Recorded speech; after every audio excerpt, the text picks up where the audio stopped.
I'm Jake, and we're going to talk about whether you're prepared for the holidays. We cover the fun do's and the fun don'ts. Yeah, there's a lot going on. There really One of is. the lovely things about doing those special holidays and those special family gatherings is we like to pull out all the family heirlooms and use them. But sometimes that can be a real problem.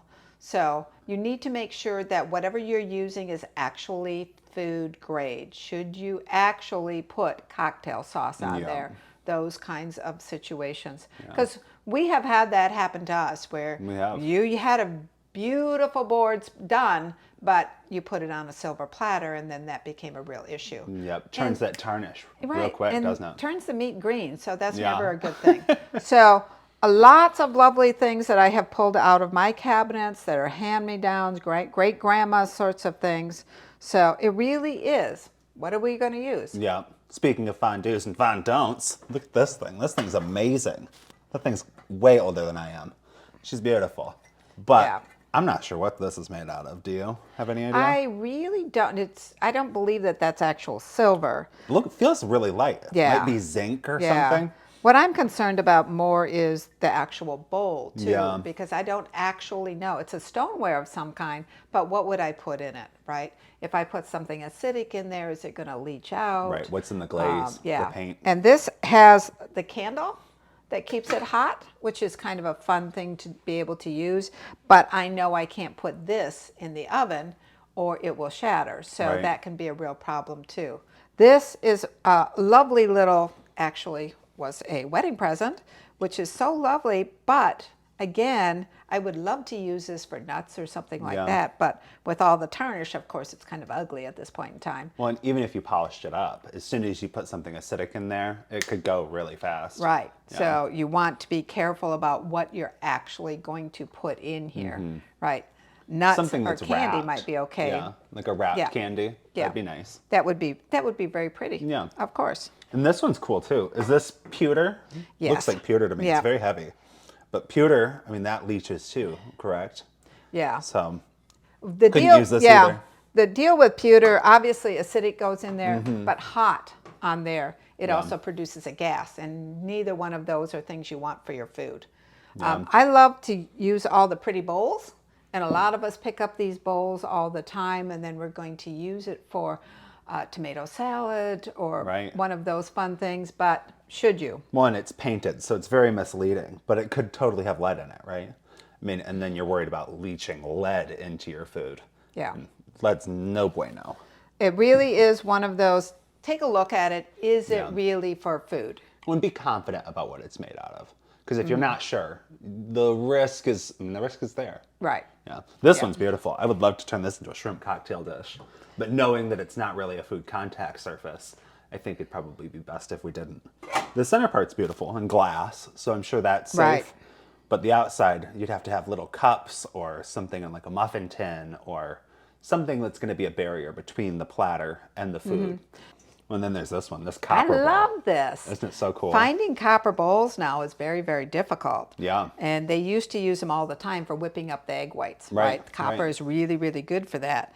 But would I actually put food in it? And as you could tell, Little copper tarnish. gets all that nice little tarnish in there. I actually love the tarnish. It's so pretty. The tarnish is great. Yeah. But Look what at the would Statue of Liberty. but- She's beautiful. But what would I put in it? That's kind of the big conversation. So making sure that, yes, great grandma's coming and you want to show off the stuff that she's handed down to you, but let's do it in a really good way. It has to be the conversation that Well, we I think deal if with you were here. really dead set on using something like this or even this pewter bowl, you could put a cloth napkin in it and put your dinner rolls in Yeah. it or something like that. As long as you're not utilizing this as a food contact surface, you'll be safe. Yeah, that's a really good way, using rolls or crackers or something like that. That's a good way. And then you Yeah. can put a festive cloth in there. That Grandma would will be love it. perfect. Yeah. Certainly.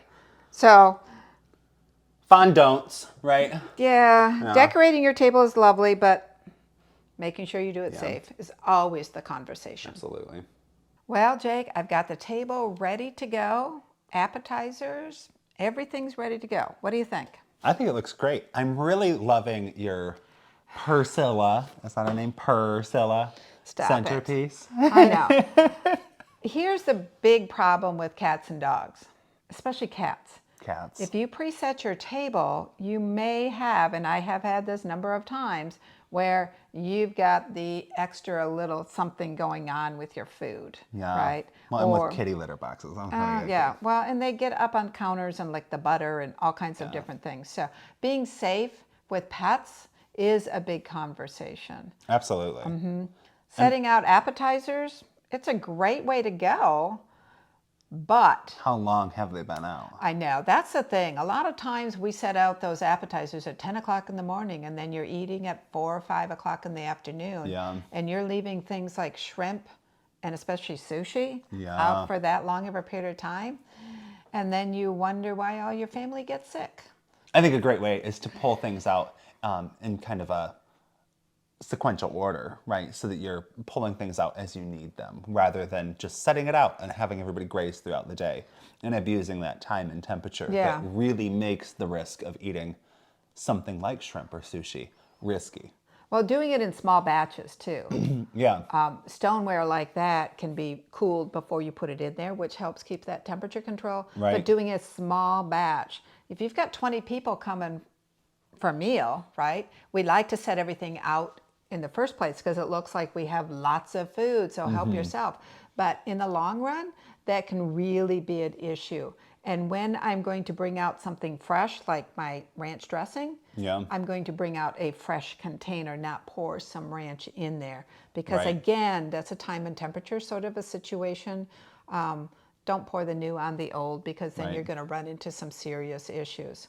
When there's no way for it to stay cold. Right. Yeah. Another issue here is, and this is one of my pet peeves with my family, is use the utensils, right? Yeah, don't dig into those Yeah. shrimp with your fingers. Yeah, and you really do want to have a utensil for each different thing. Not that you have a buffet with 2 or 3 tongs that people are digging in and out. And people have allergens. If I've got somebody who's allergic to shrimp and you use those tongs over here on the vegetables, then I can have some serious problems there also. Yeah. So it Well, is and a with big the deal. way allergens are ticking up anymore, everybody's family has at least somebody that's getting to be allergic to something. Yeah. So you could even put some markers out on things if you're really trying to be accommodating. But I agree, having those separate utensils, that is essential. Right. Yeah. One of the things I do a lot of is cookie baking this time of year. Yeah, And I that is love a these. big part of what I do. But I've got family who's allergic to that Yeah. because nuts and they, wheat. no, it's not even that. She has an apple. She can't eat apples. Really? And a lot of cranberries have apple juice Right. when they preserve them. So it has to be being very careful about what you're doing and what your people eat.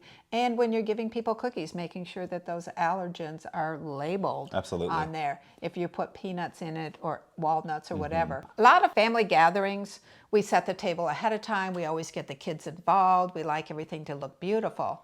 And, you know, I am very, very particular about don't touch the part I put in my mouth, right? Yeah. If you're going to set the table, did you wash your hands first? Are you sticking your fingers on the spoon? Are you handling the glasses this way?